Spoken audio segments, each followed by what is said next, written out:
ऊर्जा का उत्तम स्रोत।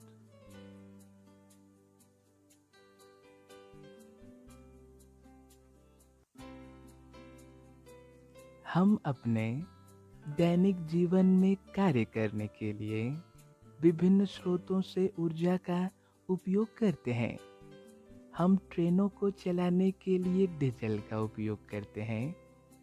हम स्ट्रीट लैंप को जलाने के लिए बिजली का उपयोग करते हैं, या हम साइकिल से स्कूल जाने के लिए अपनी मांसपेशियों के ऊर्जा का उपयोग करते हैं। हमारे शारीरिक कार्य को पूरा करने के लिए मांसपेशियों की ऊर्जा, विभिन्न उपकरणों को चलाने के लिए विद्युत ऊर्जा, खाना पकाने या वाहन चलाने के लिए रासायनिक ऊर्जा किसी न किसी स्रोत से आती है। हमें यह जानने की आवश्यकता है कि हम ऊर्जा को उसके योग्य रूप में प्राप्त करने के लिए आवश्यक स्रोत का चयन कैसे करें। ऊर्जा का विशेष स्रोत या ईंधन जिसे हम कुछ काम करने के लिए चुनते हैं, कई अलग अलग कारकों पर निर्भर करता है। जैसे ईंधन का चयन करते समय हमें स्वयं से निम्नलिखित प्रश्न पूछने चाहिए। जलने पर कितनी ऊष्मा निकलती है? क्या यह बहुत अधिक धुआं पैदा करता है? क्या यह आसानी से उपलब्ध है? तब हम कह सकते हैं कि ऊर्जा का एक अच्छा स्रोत होगा, जिससे हम प्रति इकाई आयतन या द्रव्यमान में बड़ी मात्रा में कार्य करते हैं, जो आसानी से सुलभ हो, भंडारण तथा परिवहन में आसान हो।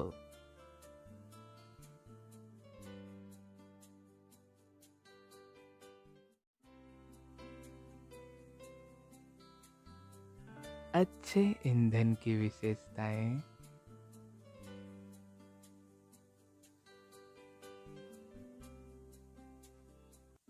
आज विभिन्न प्रकार के ईंधन का उपयोग किया जाता है। ईंधन का चयन उपयोग पर निर्भर करता है।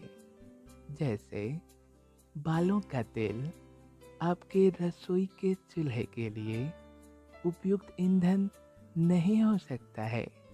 इसी तरह मीथेन एक जहाज के लिए उपयुक्त ईंधन नहीं हो सकता है। अच्छे ईंधन की विशेषताएं हैं: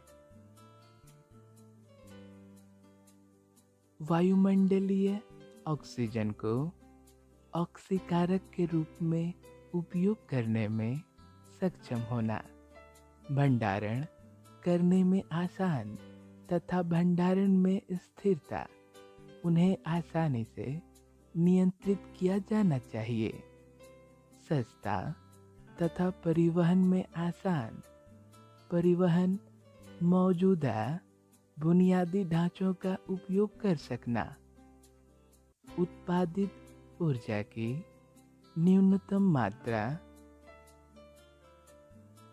छलकने के मामले में कम पर्यावरणीय विषाक्तता, मौजूदा प्रौद्योगिकियों के साथ एक संयोजन के रूप में इस्तेमाल किया जाना, मौजूदा वाहनों में ईंधन दक्षता होना।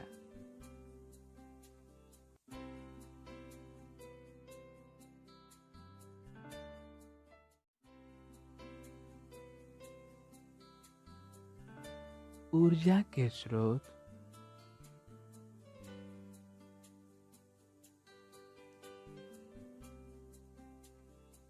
ऊर्जा के बिना हम दुनिया की कल्पना नहीं कर सकते हैं।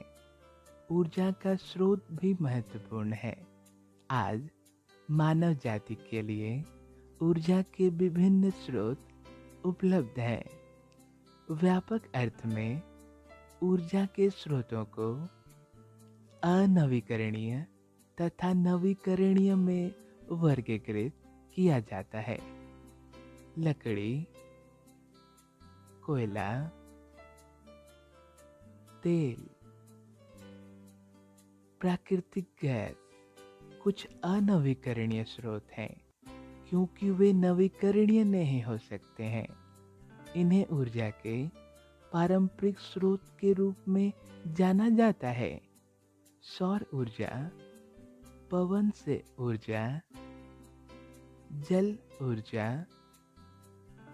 भूतापीय ऊर्जा तथा जैव मात्रा से ऊर्जा के कुछ वैकल्पिक स्रोत हैं। पवन चक्कियों का उपयोग करके पवन ऊर्जा का दोहन किया जा सकता है, जिसे उपयुक्त स्थानों के रूप में खड़ा किया जा सकता है। जल विद्युत संयंत्र का उपयोग जल विद्युत के लिए होता है। अधिकांश ग्रामीण में जैव मात्रा का उपयोग होता है।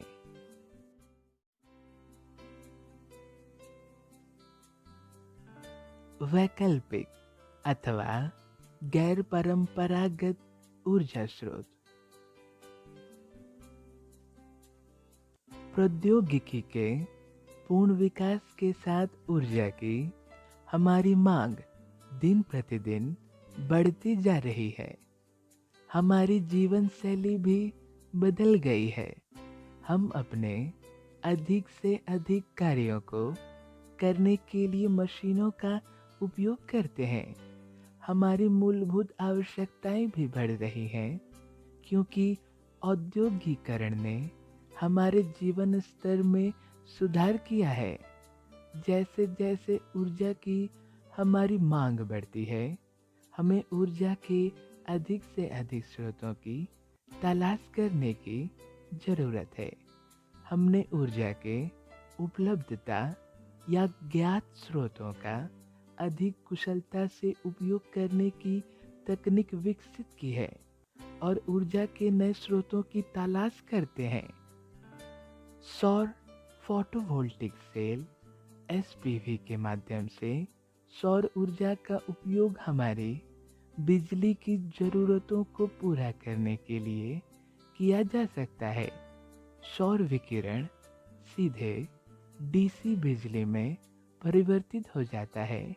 इस बिजली का उसी तरह उपयोग होता है या बैटरी में संग्रहित किया जा सकता है। इस संग्रहित विद्युत ऊर्जा का उपयोग रात में किया जा सकता है। एसपीवी का उपयोग कई अनुप्रयोगों के लिए किया जा सकता है, जैसे घरेलू प्रकाश व्यवस्था, सड़क प्रकाश व्यवस्था, ग्रामीण विद्युतीकरण, जल पंपिंग तथा रेलवे सिग्नलों में। जैव मात्रा एक नवीकरणीय ऊर्जा संसाधन है जो विभिन्न मानव तथा प्राकृतिक गतिविधियों के कार्बन युक्त कचरे से प्राप्त होता है। यह लकड़ी उद्योग, कृषि फसलों, जंगल से कच्चे माल, घरेलू कचरे तथा लकड़ी के प्रमुख भागों से उत्पादों सहित कई स्रोतों से प्राप्त होता है।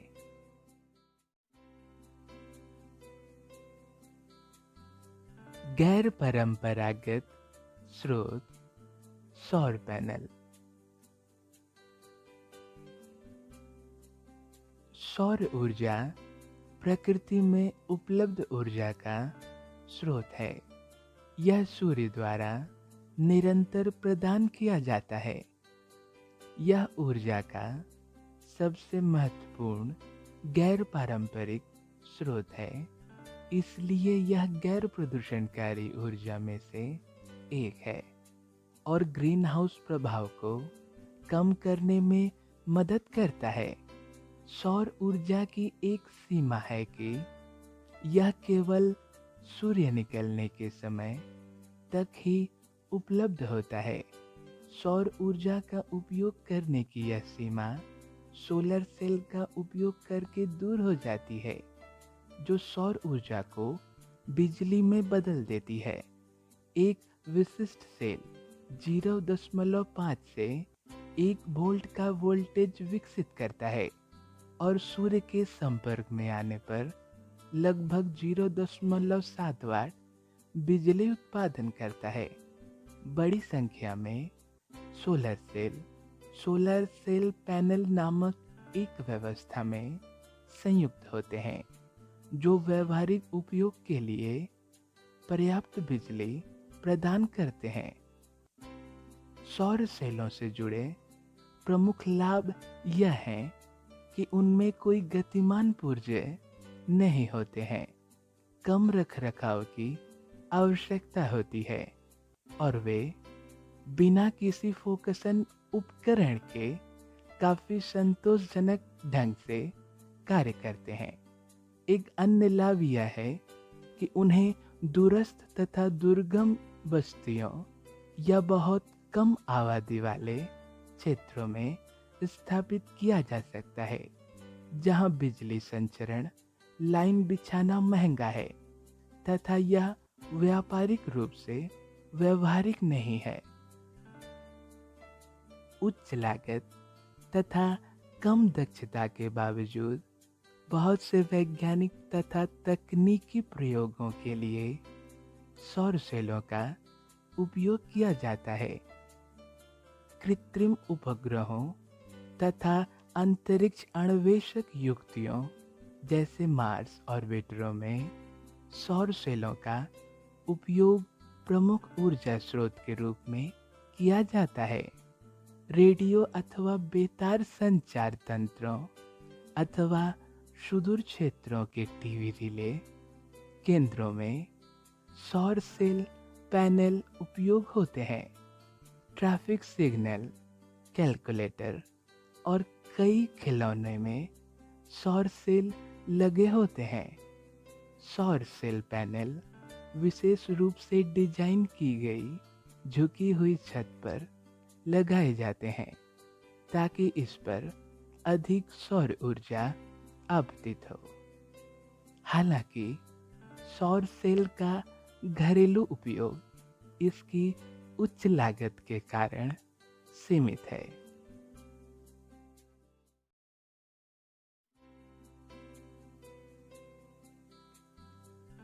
गैर परंपरागत ऊर्जा, समुद्रों से ऊर्जा।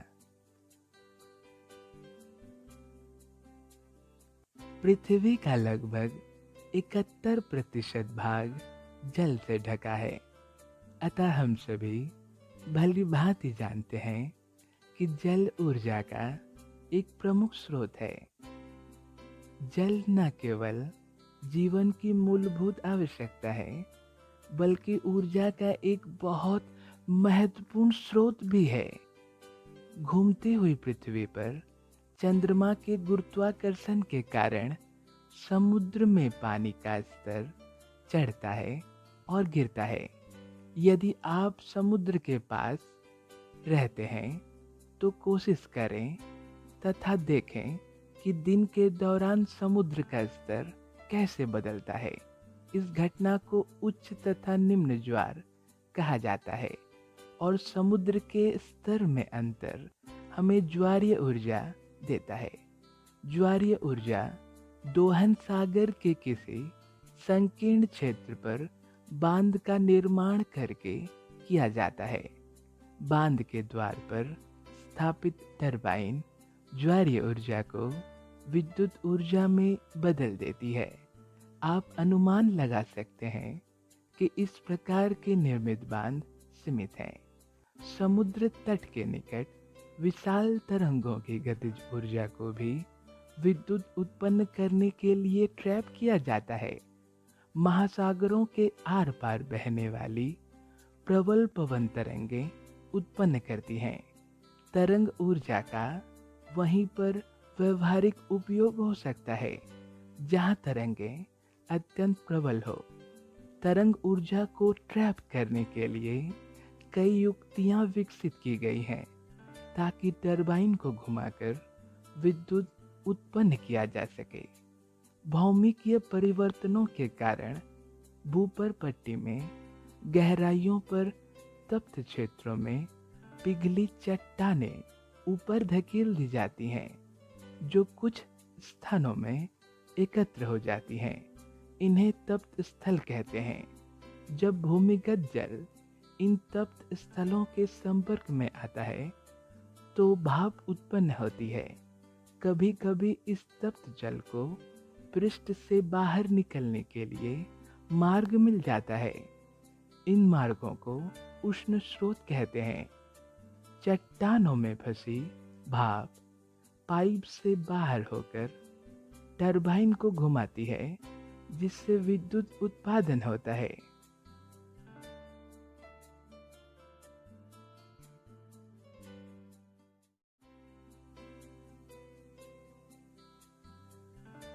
कोई ऊर्जा स्रोत हमारे लिए कब तक बना रह सकता है?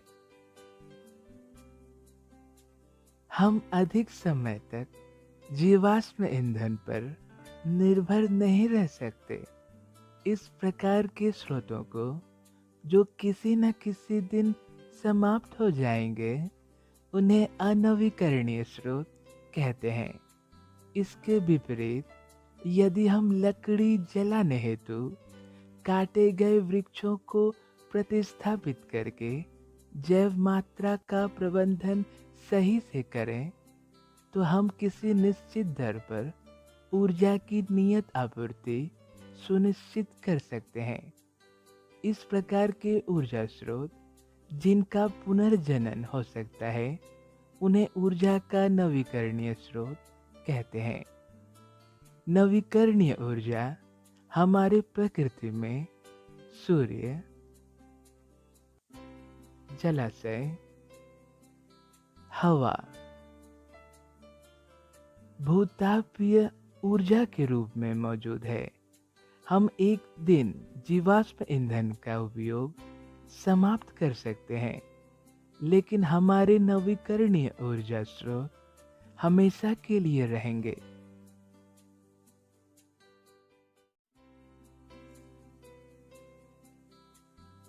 ऊर्जा के पारंपरिक स्रोत।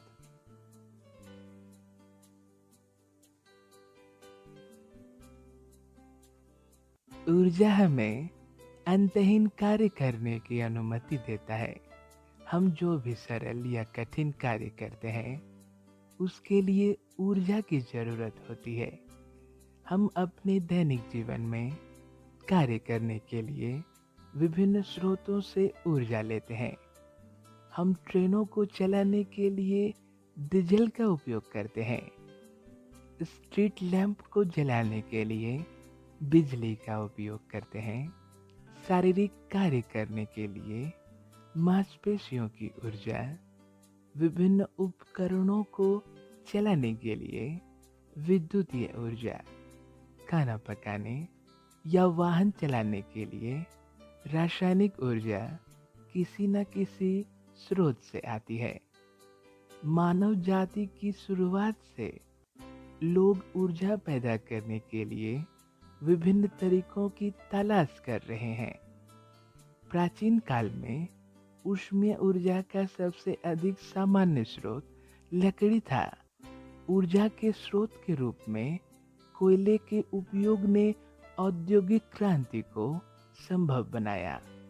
ऊर्जा की बढ़ती हुई मांग को बड़े पैमाने पर जीवाश्म ईंधन, कोयला तथा पेट्रोलियम ने पूरा किया। विद्युत संयंत्रों में प्रतिदिन विशाल मात्रा में जीवाश्म ईंधन का दहन करके जल उबालकर भाप बनाई जाती है, जो टरबाइनों को घुमाकर विद्युत उत्पन्न करती है।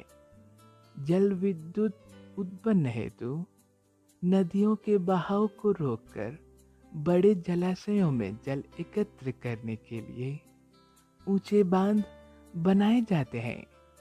इन जलाशयों में जल संचित रहता है, फलस्वरूप जल का तल ऊंचा हो जाता है। इस प्रक्रिया में बहते जल की गतिज ऊर्जा स्थिज ऊर्जा में परिवर्तित हो जाती है। बांध में उच्च स्तर से पानी पाइप के द्वारा बांध के तल पर लगे टरबाइन तक ले जाया जाता है। पानी का दबाव टरबाइन चलाता है, जो बदले में बिजली उत्पन्न करता है।